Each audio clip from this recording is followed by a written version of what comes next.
today I am honored to have with me Daniel Burrus. The ability to anticipate disruptions before they disrupt. Every disruption that was out there was there to see. You just didn't have a way to do it. Let me show you that today. Daniel is one of the world's leading futurists. You talk about human first. A lot of people feel they're being replaced by AI. First of all, there's no shortage of trends. The problem has always been which ones will happen. Well, I've solved that problem over decades of research and doing the work that I do, and that is all trends fit into one of two categories. They're either a hard trend based on a future fact that will happen. And by the way, the litmus test is, can it be changed? And if it can be changed, it's not a hard trend. But if it can't be changed, oh, now you got a hard trend. And what does a hard trend do? It gives you certainty in an uncertain world. Now, right now, it seems like everything is uncertain other than death and taxes. How do I transform the employee experience? I'm an HR director. That's a big job. How would I do that? Well, why do you have to do it? Skip that problem. Why don't you ask your employees? Why do you have to figure all this out? Ask them. By the way, they'll tell you. And you can tell them, here's the things I can't do. For example, you might say, I can't spend any money. All right, tell them what you can't do. You know what? You'll get answers. They'll give you answers.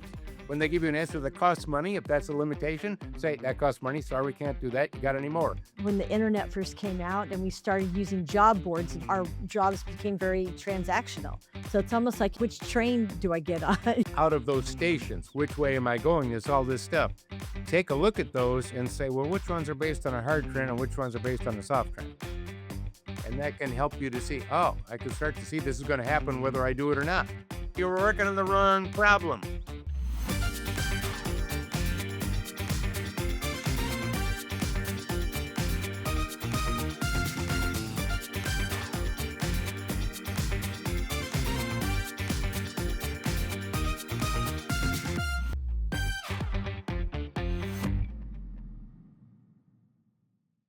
Hi there, I'm Denise Chaffin, and I am your podcast host for Talking TA. And today I am honored to have with me Daniel Burrus.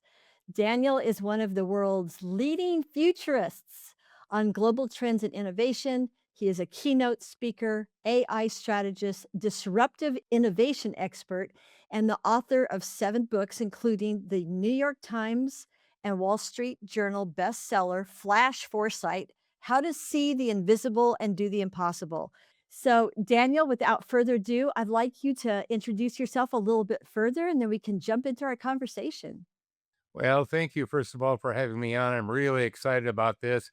We live in an increasingly technological world, but let's remember, we live in a human world. And when it comes to AI, we need to have a human first approach to AI. And it is a magnifier, not a replacer. So we'll get into that a little bit more later.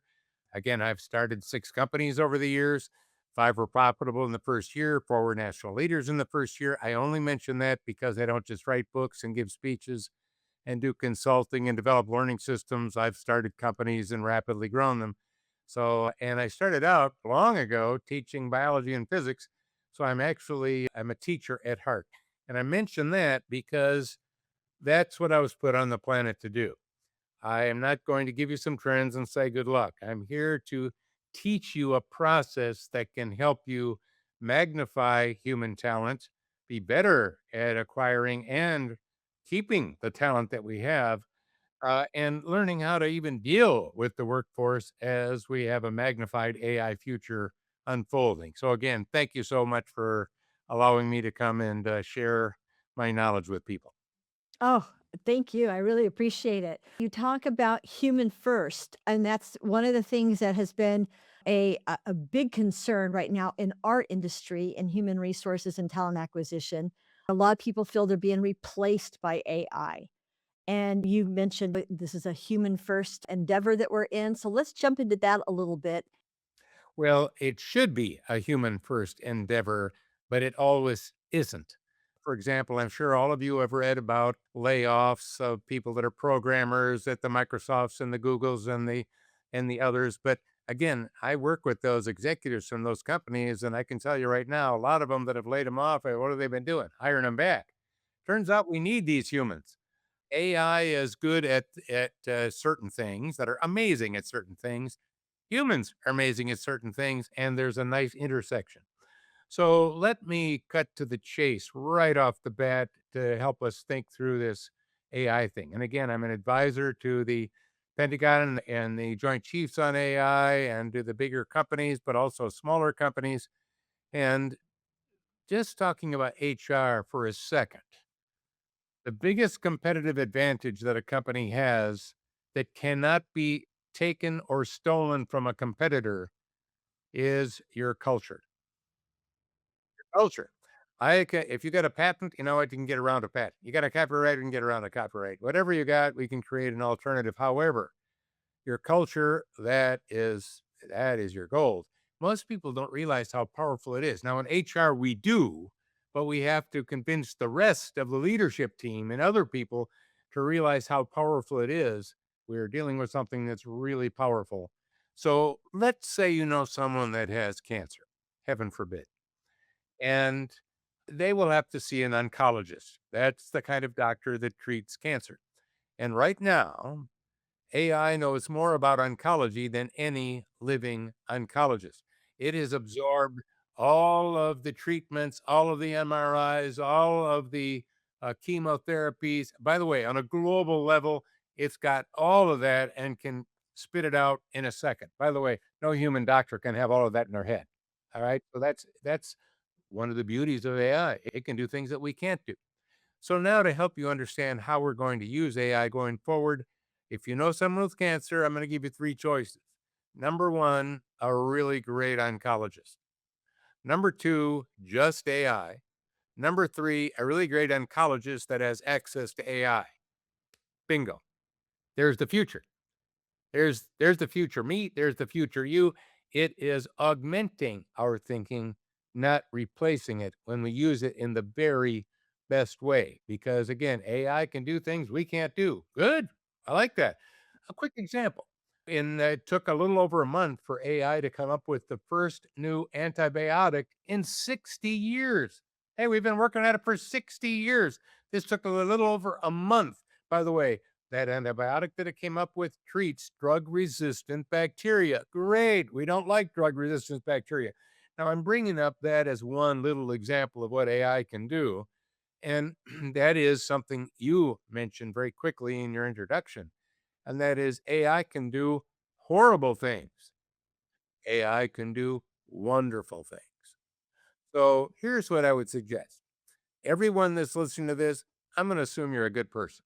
All right. So, with that assumption in mind, why don't we use AI to do amazingly wonderful things while we protect ourselves from the companies and the individuals that are using it to do amazingly bad things?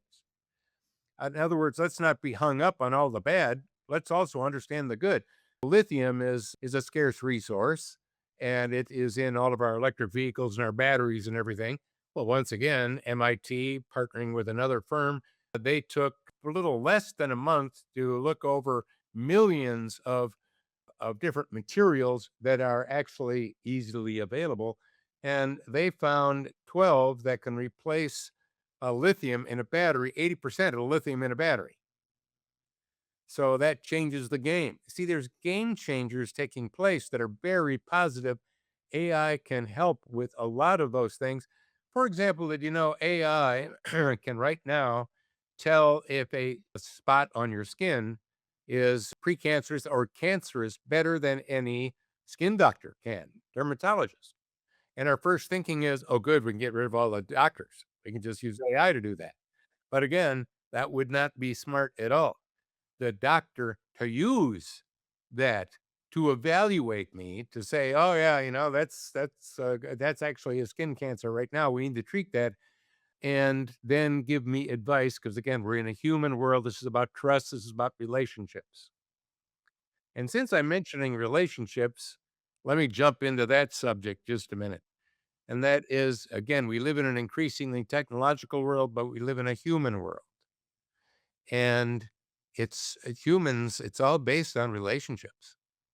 And there are bad relationships and good relationships. And the difference, the level of trust you have. It's all about trust. And by the way, trust is easy to lose and hard to get back. And today, it's really hard to know what to trust. I mean, you can have deep fakes that can look just like you or I. You can be on a Zoom call and wonder if everybody is a real person or not on that Zoom call. You haven't got there yet, but you will be. You can fake a person's voice and get a call from a grandson or a son or daughter saying they're in trouble and needing money, and it sounds just like them and talks just like them. But is it them? Mhm. Well, plus we have, as well, so many options to choose from. There's so much coming at us right now. We're, I think, struggling. I can speak for myself personally with making a choice on what, like, for example, new software. What software do I want to purchase? Or especially with AI supported software now, trusting which one's going to be best because something else better is going to come along in another year. Exactly. So let me first finish the thought on trust because it's really important. And that is, we need to not only maintain trust, but we need to elevate it wherever possible if we want to have a bright future for ourselves because we live in a human world. I want us to be less reactionary and more anticipatory, anticipating problems before they happen so we can pre solve them, anticipating disruptions before they disrupt. So let me tie this into trust.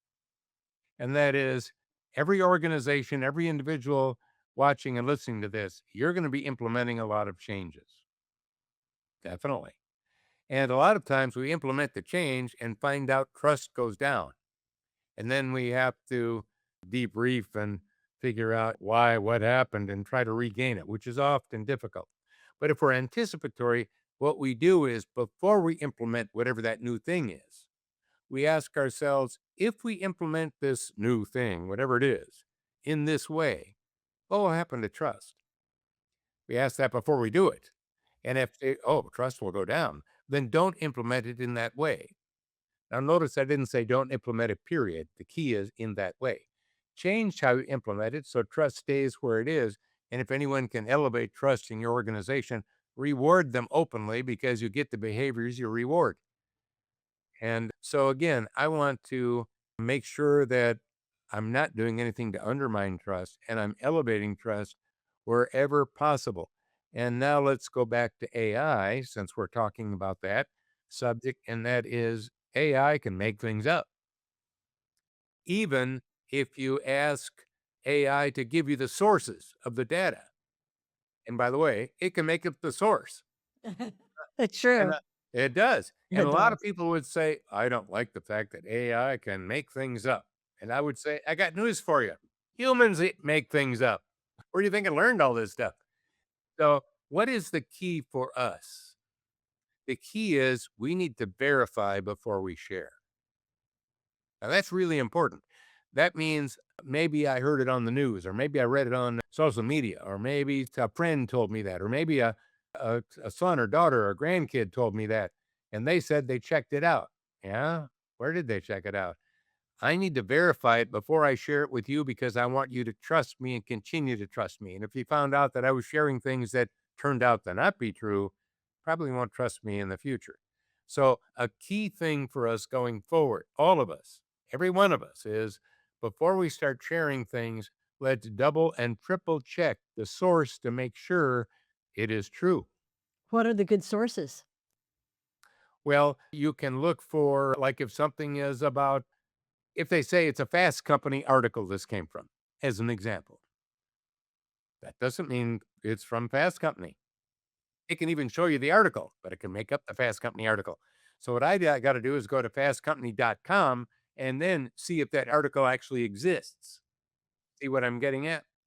I want to see what really, X number of people were killed in a tornado, blah, blah, blah, blah. And they say, oh, yeah, it's probably true. But actually go online and I can do a search of government, local government to find out what did the local EMTs have to say, emergency responders.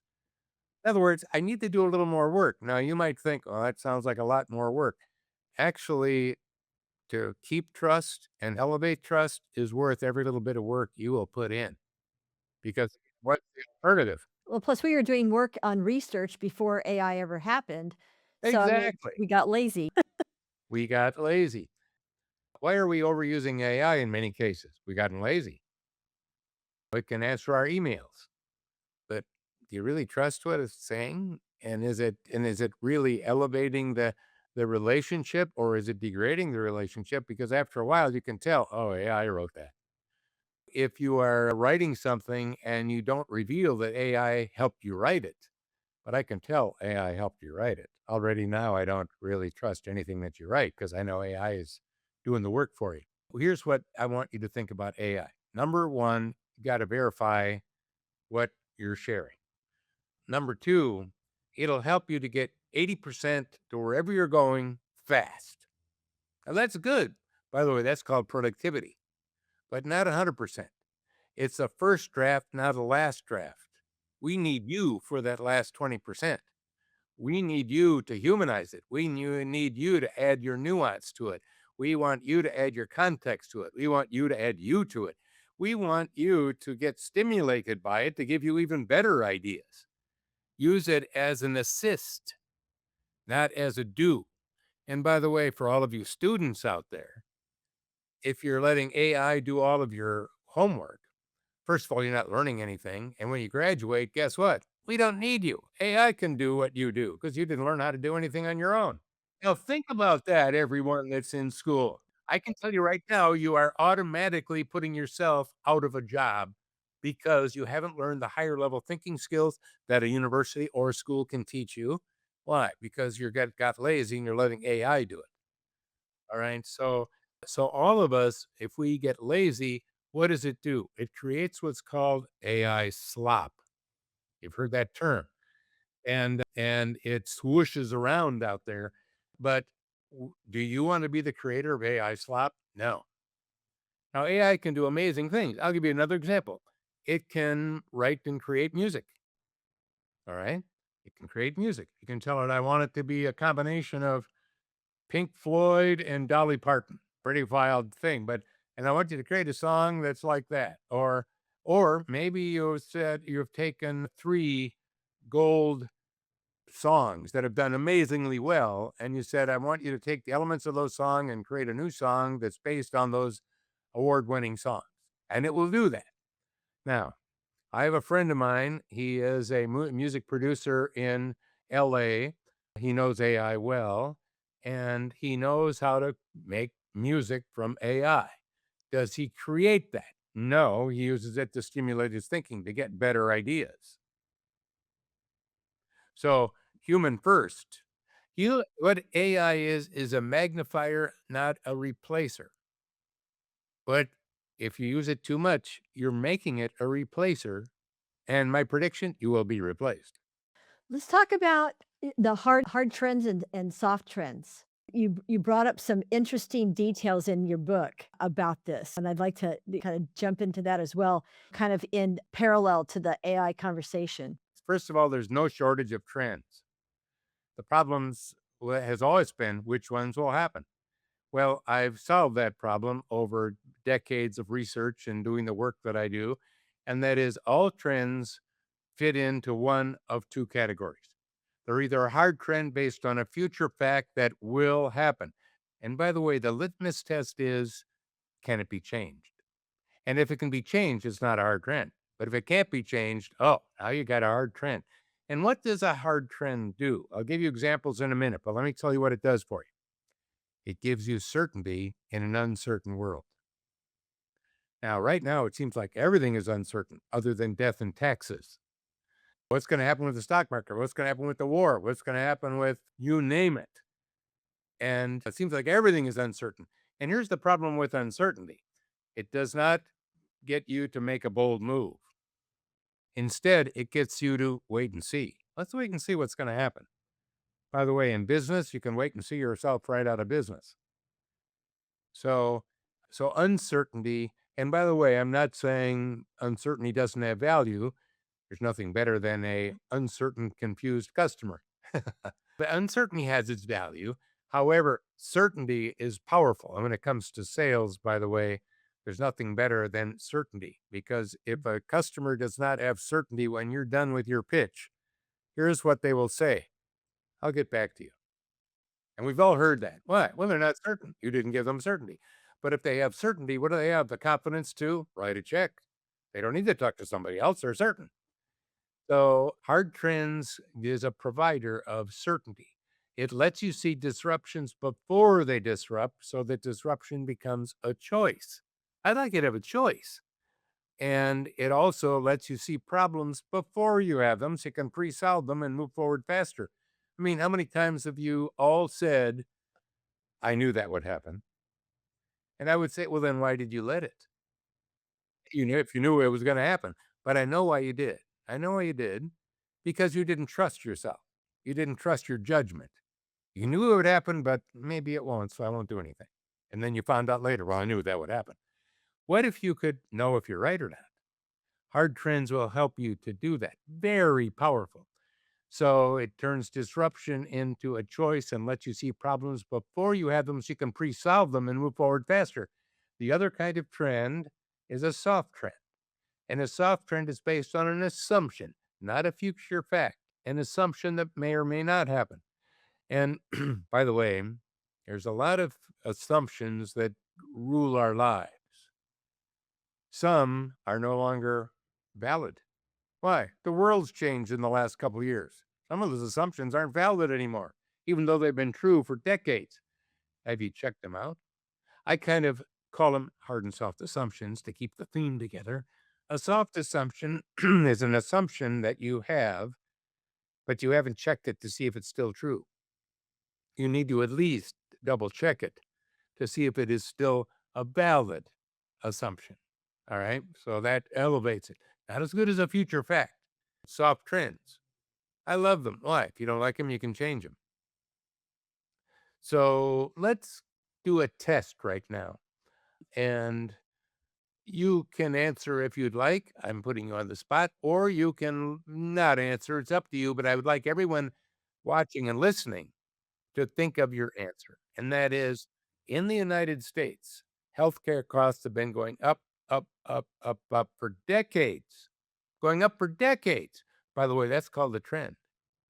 Is the rise of healthcare costs going forward? Is that a hard trend or a soft trend? Just what do you think right now? I'd like everyone to think of what their answer is. You want to take a bold guess? It's okay if you're right or wrong. This is an education thing we're doing right now. What do you think? Soft trend. Wow, you're good. You're Well, good. because you said you can change it. You're good. The Yes, you one that can well, change it. you mentioned to me something when we first spoke. You said there were 10,000 people a day turning 70 right now, which is Yeah. a hard trend. Yeah, they're You not can't going to get chronologically younger. no, and you can't stop that. So I guess maybe that's where I thought, yeah, you can't stop that, but you can lower costs if you found a way to do it. Sure. Mhm. So if we think it's a hard trend, which is what government thinks, then healthcare reform is really health payment reform. How do we pay for the mess the baby boomers, as you suggested, will do as they get older? But if we realize it's a soft trend, then we start asking ourselves, so how can we lower it? I'll give you an example so that you can see what we're talking about. Did you know that an aspirin in a hospital costs $25 for one aspirin? No, you didn't know that. If you knew that, you'd have your spouse bring it. That's because we don't know the cost. Did you know that that artificial knee you're having put in because you played so much tennis, made by the same company, same size, same fit, same everything, can vary in price by 100%? No, you didn't know that. We don't know any of those costs. No wonder it's so high going up. A lot of people are getting rich. And by the way, it's not the doctors and it's not the nurses. And so there is to fix that. What if we put all of that on a blockchain? Now, some of you don't know what a blockchain is, but it's extremely secure. It is very transparent. You can see everything on there and you can't change it, meaning we'd have all the costs. Well, you wouldn't be able to charge 25 bucks for an aspirin anymore because everyone would know what it costs and we wouldn't go to you if that's what you charge. Costs would go down. By the way, there is a blockchain for healthcare that in their first round of funding got $100 million. Obviously, they're doing that. And there are many other ways we could decrease the cost of healthcare. Thanks. So, in other words, that is a soft trend. Let me give you some examples of hard trends. Um, Technology. We went from 3G wireless to 4G wireless to 5G wireless. Is that it? No, we're going to go to 6G followed by 7G. Hard trend. Can't stop that. We're putting a lot in the cloud. Is the cloud getting full? No, cloud's not getting full. We can put a lot in the cloud. The let's say AI, it's getting more powerful every year. That's been going on for a long time, exponentially more powerful. That's a hard trend. How we use it. Do we use it to create a more humane future, a more enlightened future, or not? Well, that depends on what we as humans decide to do with it. Or do we just let it roll out on its own and hope for the best? And of course, hope is not a strategy, so I don't want us to do that. So again, we've got hard trends, technology hard trends. We've got demographic driven hard trends, as I shared with you earlier 10,000 people a day turning 70. They will get older. Let's talk about how we can even predict the future here and see opportunities. For example, there's something called an exoskeleton.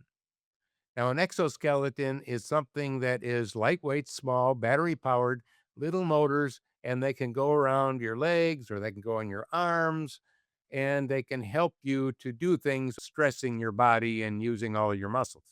For example, there's an exoskeleton that nurses are using in Japan, so a 90-pound nurse can lift a 200-pound patient by herself into bed without straining. That's what an exoskeleton can do. It's very powerful. And from an HR perspective, there's a lot of workers in auto workers that are putting their hands up working on things that are overhead. And that strains their backs and arms, and they end up with a disability and so on. But when we give them an exoskeleton so they can do that, they don't hurt their arms, they don't hurt their backs, and they don't end up with problems, medical problems. We lower costs. Let's invent the future. All right. When you get to be in your 80s or later, a lot of people fall and break a hip or something. And by the way, not only painful, often deadly, especially if you're in your late 80s or 90s, and expensive. And expensive. Why do people fall when they get older? Because the muscles, especially the smaller little guiding muscles in the leg and ankles, they get weak. So when you're young, if you trip, no problem. If you're older, pooh, you're down. So, and I'm going to mention something that does not exist today. Doesn't exist. I'm just going to show you how you can invent the future with low risk. What if we did a exoskeleton for seniors that went around their ankles and up to their hips so they could walk up steps without a problem? So if they tripped or had any problem, they would have 20-year-old legs and ankles in terms of how they acted. By the way, that could easily be done. And let's predict the future. Will exoskeletons and their battery packs, which are already small, and the power of their motors, will they get smaller and smaller and lighter every year? What do you think? Probably. No, I mean, probably. Absolutely. look at the cell phone compared to the brick phone in the Exactly. That's a, 1980s. that's Yeah. an absolute hard trend. Look at the cost of doing anything technical. It's going down, down, down, down, down. Let's go now to that kind of an exoskeleton for seniors doesn't exist. Now, I'd like all of those that are watching this right now to ask yourself, show of hands, raise your hand if you think, oh, we're not going to see one of those. I bet you didn't put your hand up. Why? Because if it can be done, it will be done. If you don't, someone else will. It's how to innovate with low risk. Because again, we can see what people go home after surgery and they have a problem and have to go back in again to have more work done. But what if we use, let's say, smart watches and some other remote sensors to monitor them for the first 2 or 3 weeks or maybe a month after going home? The doctor doesn't have to watch those results as they come in every second, but you can have some alarms go off if all of a sudden those readings are giving me something saying you're going to have a problem. You don't have the problem yet, but I can see your numbers are going up. You're going to have a problem. You need to come in and see me. Well, you could again lower costs, keep people from going back to the hospital and having that second surgery because problems developed while they were. So, again, you could do so much by predicting and preventing versus having it be a break fix. Say, well, and going back though to hiring people, I mean, looking ahead at preventing layoffs, for example, you mentioned that a while ago. How do we anticipate the success of a business so we don't have layoffs or Exactly. anticipate what the needs are going to be? Well, we can learn from other industries, first of all, and what's happening in the world of retail right now. And I do a lot in the world of retail. By the way, the good old days of retail are ahead of us. They're not behind us. They just don't look like what's behind us. The good old days of healthcare are actually ahead of us. They don't look like what's behind us, but we are can do new things, as I said, to really elevate all of our health if we choose to do it. Or we can sit back and let it all just keep being a mess. See, we have more power than we think. I don't So know. let's Look at the drugs now for weight loss. I Oh, mean, who knew 3 or 4 years ago that we were gonna be there with that, that we are gonna be here, I should say, with that. I know, exactly. So let's take a look at, again, what retail is doing, and that is they are transforming, not changing, transforming the customer experience. Because if you go in and are bored, you won't be back. If you go in and can't find things, you won't be back. If you go in and what you want isn't in stock, you won't be back. So, they need to transform the customer experience. Now, here's why I brought that up. Are you transforming the employee experience? Didn't say changing it. Are you transforming it? Now, I used a word there, transform versus change. Let's talk about those things. Change comes from the outside in, causing you to crisis manage and put out fires. Transformation, whether it's a personal transformation or a business transformation, always comes from the inside out. And I love that because it gives you control. And the BlackBerry was a good change device. If you some of us remember the BlackBerry, it was a nice change. It gave us a wireless way to do our emails and to check our calendar. However, the iPhone wasn't a change device. It was a transformation device. It gave us a multimedia computer in wireless in the palm of our hand and television. And the CEO of BlackBerry, that was Research in Motion, that was the company. There's still a video you can see of when he looked at the first iPhone. And here's what he said. Why would anyone want to watch television on a small screen? Now, why did he say that? He was in a protect and defend mode. Protect and defend the status quo. Keep the BlackBerry protected instead of being in an embrace and extend mode, saying, wow, we need to embrace that. We're BlackBerry. We could own the future, not Apple, if we started doing that because we already have all the user base. But they didn't because he was in protect and defend instead of embrace and extend. We need to look at those new transformational changes that are taking place coming from technology and then ask ourselves, no matter what business we're in and in HR, what can we use to transform HR? What can we use to transform the impact our employees are having on the organization? Because it's all about impact, right? How can what kind of training do we want to give our employees so that they have AI competency, but it's still and are using it to magnify themselves Right, and instead of replacing. rather than replace themselves? And right now too, we've got a big transition that's going on with talent acquisition. When the internet first came out and we started using job boards and whatnot, our jobs became very transactional. Now, with AI coming in to help us out, now we're actually being put back into the roles that we were in 35, 40 years ago as talent acquisition advisors or coaches, business partners, if you would, to the different businesses that we are supporting. So now they're saying, okay, now you guys are going to become talent acquisition advisors and practitioners, and you're going to be doing more coaching and whatnot. So that's going to be a big change. So, how do we affect those changes right now? Well, Denise, what you just said is really powerful because you took us back a ways and saying we're kind of going back. But we aren't going back, we're going forward because what happened? Our position has been elevated. We're now here's what I'd like to think of us as anticipatory, trusted advisors and problem solvers. But I'm not a reactionary advisor. The problem happened. Now we got to fix it. I'm going to be an anticipatory advisor, HR advisor, looking at the direction the future is going seeing problems that we're going to have and pre-solving them, because if we don't, what'll happen? That problem's going to happen. Here's what it's going to cost. Here's the cost of not addressing it, right? So we're going to be anticipatory, not reactionary advisors. And I would add the word trusted advisors. Why? Because we're elevating trust wherever possible. That's an elevated position. That is definitely an elevated position. And let's take a look at, I do a lot of work helping universities figure out what they're doing with AI. And instead of grading you on what you turned in, since as a student, you're probably turning in something that AI helped you write, what am I going to do? I'm going to be grading you on the asking you, why did you write that? How did you get to that answer? And by the way, I'm now asking higher level questions. And if they don't know, obviously they didn't do the work.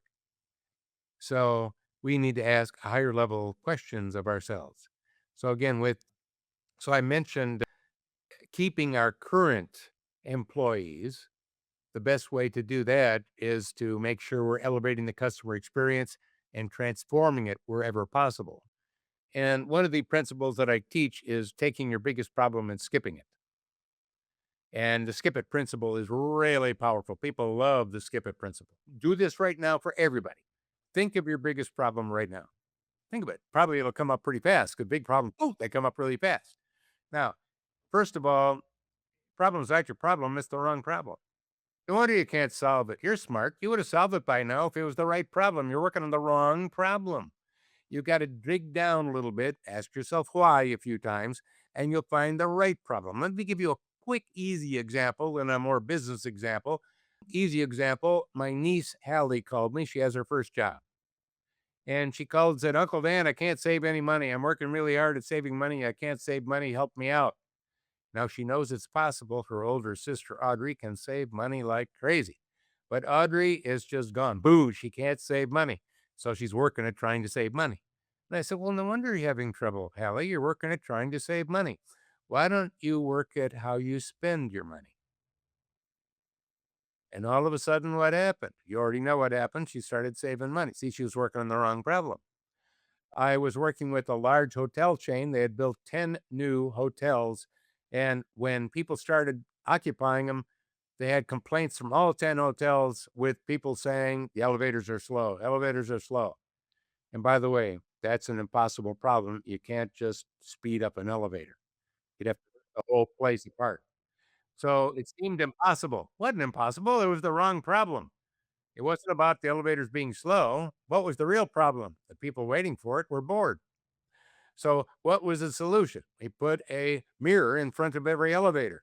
All the problems went away. No complaints about slow anymore because people were checking their tie, checking their dress. Oh, it's here already. Wow. You were working on the wrong problem. So I could give you thousands of examples, but whatever problem you got, I'm telling you right now, here's the rule for yourself. Whatever your problem you got, that's not it. There's another one. Dig down, you can find the real one. How do I transform the employee experience? I'm an HR director. That's a big job. How would I do that? Well, why do you have to do it? Skip that problem. Why don't you ask your employees? Why do you have to figure all this out? Ask them. By the way, they'll tell you. And you can tell them, here's the things I can't do. For example, you might say, I can't spend any money. All right, tell them what you can't do. You know what? You'll get answers. They'll give you answers. When they give you an answer that costs money, if that's a limitation, say, that costs money. Sorry, we can't do that. You got any more? They'll give you a whole bunch of good ones.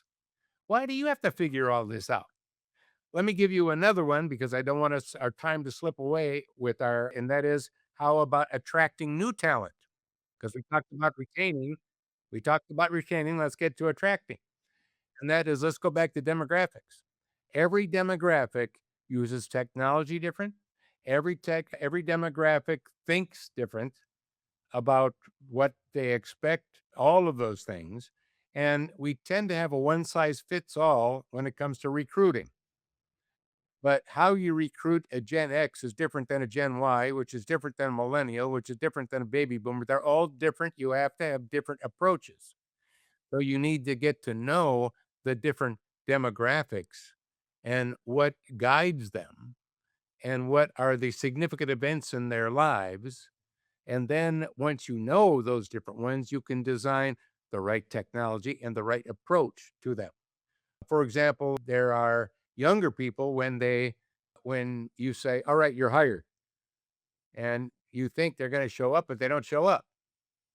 There's a certain demographic that sometimes they don't show up. And you say to yourself, "Wow, I mean, we always showed up. Why are they not showing up?" Well, it's because of the significant things that happened in their life. I'll come back on that. And what you should have done is you should have, the day before they're supposed to report for their first day, sent them a text telling them how excited you are for them to be there. They would have showed up. Secondly, when they get there, why do they often leave shortly after getting there? Well, you did what you always do. Start having them fill out all these forms and all this HR stuff and everything like this. Why, this job sucks. I'm out of here. What should you have done? Got to that a little later. Instead, get them, "Well, we're really happy to have you here." In other words, you got to treat them different. That's not how you and I had to be treated. Well, we're not talking about you and I. We're talking about younger people. So you have to do it differently. Now, let me give you all a tip for the different generations. What def- what defines them? What defines them is what happened to them when they were between 15 and 21. Between 15 and 21. For example, I'll take how about a grandma today, or maybe a great grandma, maybe a great grandma. Uh, what happened to her life? She grew up in the Great Depression. So what can I predict? She saved everything. She didn't throw anything away because you never know. She had a scarcity mindset, not an abundant mindset. Get a job and keep it. Don't even have to try to get better at it. Just keep that job. It was a scarcity mindset, and they keep everything. And if you have grandparents or parents that were born during that, were teenagers during that time, and then they pass away, you'll have a big mess cleaning out their house because they kept everything, including garbage. They kept garbage bags. They kept everything because of when they grew up. Now let's take younger people. How about younger people that were 15, 16, 17, 18, 19 during the pandemic, and they didn't get to go to graduation. They had virtual college that first year. And what happened when everyone was in trouble? The government bailed them out. The government bailed everybody out. They just printed money and gave it away. So what did that generation learn? If we get in trouble, we'll get bailed out. Well, that'll stick with them. So that creates a mindset. Now, all I'm getting at is that look at each generation when they were in their late teens and very early 20s, what was happening that shaped their thinking, because it'll go with them all their life. Now, it doesn't mean that they're plagued with it all their life. It means that we have to understand that. You may not be able to change their thinking around it, although helping them to be aware of it might be good. But having us be aware so that we can build things in to make sure that we're attracting the right people. One other thing on attracting talent, are you attracting the talent that you need for your organization the way it was going backwards or going forwards? I want you to really think about that, because a lot of times we haven't changed the job requirements, even though the whole world has changed. Everything is changing. We need new types of capabilities, new types of talent, new types of things, but nobody talked to HR. Nobody said, here's the new skills we need, here's the new talents we need. So we keep hiring the old, unless HR is anticipatory and not reactionary. And we start deciding, oh, what are the skills we really should be looking for? Who are we hiring and what are the skills we need? That's right. Well, that's where too, when you're working directly with the hiring teams, asking them those questions as well. How is this role gonna be different a year from now than it was a year ago? There's another new thing you're going to be doing, and that is people learning how, and all of us learning how to manage AI employees. You're going to have AI agents you're going to have to learn how to manage. And that's a new skill. By the way, maybe there are some people we should be getting some of those skills in our organization now that already know how to do that. That's already starting to happen already. Um, and so again, you're going to continue to have humans, but you're also going to have some AI agents that are very capable that will be doing jobs for you. Now, I mentioned a couple of resources. Let me give you some on the AI front right off the bat. I have done something most humans have not done. I have actually used over 1,200 different AI tools. Yeah, not a lot of people have done that. And you've all seen on social media, especially lists of the top 10 AI tools or the top 20. Yeah, I've tried a lot of those. Some of them are terrible. But they're just passing lists around. So I've actually tried them. So here's what I'm going to do I'm going to give you a resource where you can download it for free. And what I did, let me tell you what I did, and I'll give you the resource. I have put in that resource the top 5 tools and all these different categories. Now, you don't even know the categories of what it can do for you. So I'd like you to even know what it can do. And then you'll get the top 5 tools. And by the way, every one of those tools you can try for free and see if you like it and if it works well. And if it does, usually it's about 20 bucks a month to get what you want. But that way you can get something that's really powerful and really useful. I'll give you a little tip. I tend to put my favorite one on top, a little tip, but it's the top 5. Not only that, in even every one of the categories, I will give you the case studies of how different size companies and different industries are using those. And I'm giving you prompting advice in there, all kinds of good stuff. So to get that, you want to go to AIstrategyreport.com. You can download it for free. And by the way, I would suggest about every 2 months going back and re-downloading it because as you might guess, I got to update it. The second resource is another free resource I'd like to give you all. And remember, I mentioned technology is changing our world. It's transforming it. And it's far more than just AI. And you don't have to know the physics of a phone to use it, but you have to know it exists and then creatively use it. Let's face it, I know people that can here, I'll grab one. I know people that can pick up a smartphone and have that call make $1,000,000. I know people that can pick up a smartphone and lose $1,000,000. The difference isn't the phone. It's still you. What you said, it's still how you use it. So here's another resource, 25 Tech Trends Report.com. And what I'm giving you is the 25 technologies that are shaping the future right now going forward. And I don't want you to be a technologist. I want you to be aware. Can't even use the tool unless you know it exists. I want you to have a little better idea. It's not written, even though I've taught biology and physics, I'm a science guy. I'm actually a translator. I can take complex stuff and simplify it for anyone to understand. I did that for you there. And I've given you some ways of how you can plan and use it to look at, oh, here's some things that we could use to transform how we do something in HR or how we do whatever. So there's a couple of resources. You can always go to Burrus, BURRUS.com. I've written thousands of blogs you could download. You can look at them for free if you'd like. Of course, I'd love for you to get my latest books. You can surely do that. And, I've got over 1 million followers on LinkedIn, I think 1.2 million. That's free. Follow me, join the conversation. So there's a lot of ways without even spending a dime, you can learn more. This yeah, this is amazing. One of the things that I recall, and I think this is really good information. So you were talking about Mark Zuckerberg and Meta and how I did not know this, that Yahoo had offered him $1,000,000, right? In Way the in the beginning when he was still just a young little guy getting going on it. Yeah, and he turned him down. And he turned him down. $1,000,000 is a lot of money. He was playing with a hard trend. And just like I created the first mobile real estate apps, and they grew fantastic. Matter of fact, when you use Zillow, that's it. That's how it works.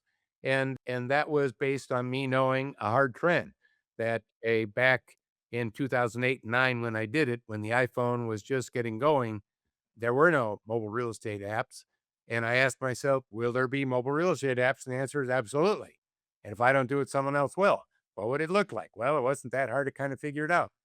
And I used the skip it principle so that I didn't have to hire anyone to do it. and it became big very fast. So, by the way, in the book Flash Foresight, How to See the Invisible and Do the Impossible, I've got a little section in the back of that book called The Experiment, and I talk about how I use the principles in the book to create the first mobile real estate app without hiring anyone or spending any money, and I think you'll find it pretty interesting. Oh, it's great data. I mean, you also included some information too about the hotel business and how they could have created the Airbnb concept or Uber. Uber was created without the company ever purchasing any cars. I know. Let's face it. You got to ask yourself, and this is a really good question for us all.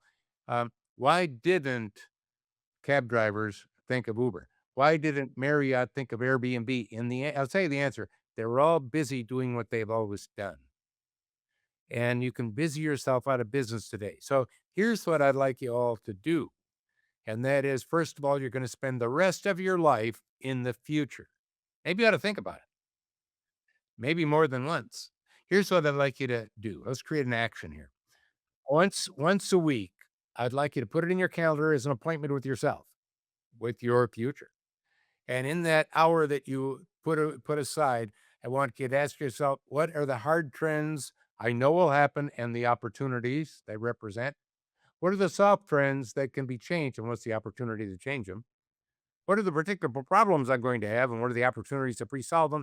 And you'll get a list. And here's what I'd like you to do. Big lists never get done. Look over your little list of opportunities and pick one and make it happen. Because guess what? If you don't, someone else will. The opportunity is way too big. That can help you actively shape the future. And that little process has been so powerful for so many people. I hope you all try it. Oh, I'm going to, definitely. Oh my gosh, this has been a huge help, especially like I mentioned early on and in our previous conversation. Right now, we're just perplexed with all of the different opportunities that are being thrown at us with talent acquisition. So it's almost like which train do I get on? Which station do I go to here? Because it's confusing. It's a little conflicting. So It is. And again, to help you think that through, out of those stations, which way am I going? There's all this stuff. Take a look at those and say, well, which ones are based on a hard trend and which ones are based on a soft trend? And that can help you to see, oh, I can start to see this is going to happen whether I do it or not. This is going to be bigger whether I do it or not. Well, maybe go that route. And by the way, if I go this route, what'll happen? Maybe I'll get less relevant. Because here's what I'd like you all to realize. Today, because of AI and all the things that are happening and the speed of change, you're either going to be more relevant or less relevant. There's no middle anymore. You're either going to be the disruptor or the disrupted. I would like us to be positive disruptors, creating the transformational changes that elevate relevancy and accelerate innovation and growth. exactly. Oh my gosh. Well, thank you so much, Daniel. This is amazing. And I love your book. Oh, the skip it principle. Yeah, By the way, there's a bunch of other great ones in there you'll like too. That time travel audit, opposites work better. I I mean, love you it. just are beginning to find some great stuff in that book. No, it's a great book. I recommend that everybody purchase a copy. And thank you so much. I am honored to have you on the podcast. And all of this information. I hope you'll come back because we could do a round two. I mean, this is just amazing It'll be my information. pleasure to come back and thank you for having me on. And let's remember, we have the power to shape the future. Let's not be reactors. Let's be anticipators and let's actively shape a positive future for ourselves and for others. And thank you for having me in. Oh, thank you so much.